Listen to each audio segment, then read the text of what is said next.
الحمدللہ والسلام علی رسول اللہ اما بعد۔ باب الفہم فی العلم، علم میں فہم، جو علم کی بات ہو رہی ہے تو اس کو سمجھنا، گہرائی سے سوچنا اور قرائن سے، دائیں بائیں الفاظ سے یا ماحول سے اس بات کو اچھی طرح ذہن نشین کرنا۔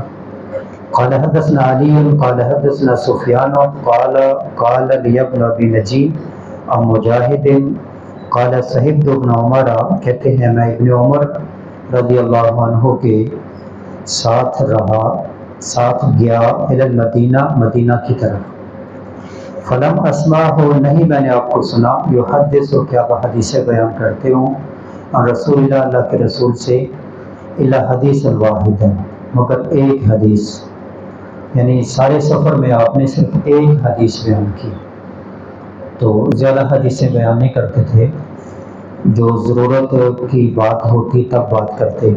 قال، کہتے ہیں کننا، ہم تھے عند النبی، نبی صلی اللہ علیہ وسلم کے پاس، فاوتیا، لایا گیا، بجمار، جمار، جمار کا کیا معنی ہے؟ تخصص کے طلبہ موجود ہوں، جمار کا معنی کیا ہے؟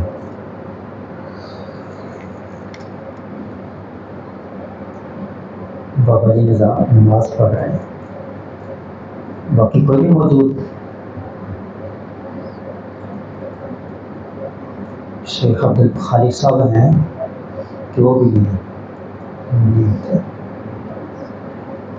تخصص کے طلبہ سے ادباً التماس ہے کہ مشکل الفاظ کی ایک کاپی بنائیں، جتنے حدیث میں مشکل الفاظ آئے ان کو لکھیں، ان کو دہرائیں۔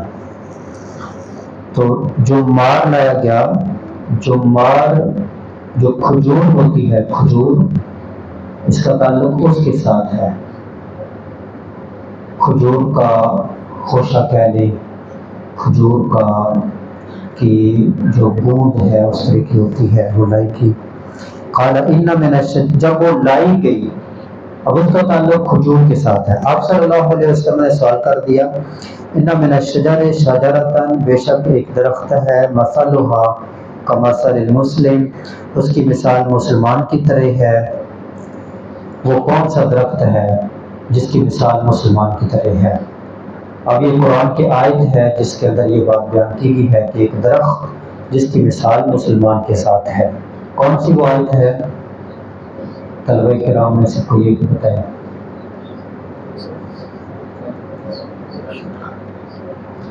ہاں، تھوڑا سا اونچی آواز میں۔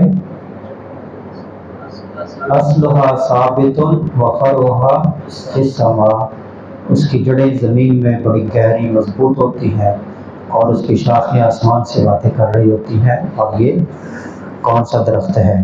کہتے ہیں میرے ذہن میں آ گیا، فاردت ان اقول، میرے ذہن میں آ گیا میں کہوں یہ کھجور ہے، لیکن میں نے دیکھا میں سب سے چھوٹا تھا، فاذا انا اصغر القوم، تو میں سب سے چھوٹا تھا، سبق تو میں خاموش ہو گیا کہ یہاں بڑے بڑے موجود ہیں، بڑوں کے ہوتے ہوئے چھوٹا آدمی، چھوٹا بچہ بولتا ہوا اچھا نہیں لگتا، یہ آداب مجلس میں سے ہے۔ قال النبی، نبی صلی اللہ علیہ وسلم نے فرمایا، ہی النخلہ، یہ کھجور کا درخت ہے۔ اب ان کے ذہن میں آ گیا، انہوں نے غور و فکر کیا کہ جو چیز لائی کی ہے اس کا تعلق کھجور کے ساتھ ہے، آپ نے اس پر سوال کر دیا، یہ ہوگا۔ تو غور کرنے سے بات کی گہرائی تک انسان پہنچ جاتا ہے۔ اللہ کریم سے دعا ہے کہ اللہ کریم ہمیں احادیث کو غور سے سننے اور سمجھنے کی توفیق عطا فرمائے۔ وما علی الا البلاغ المبین۔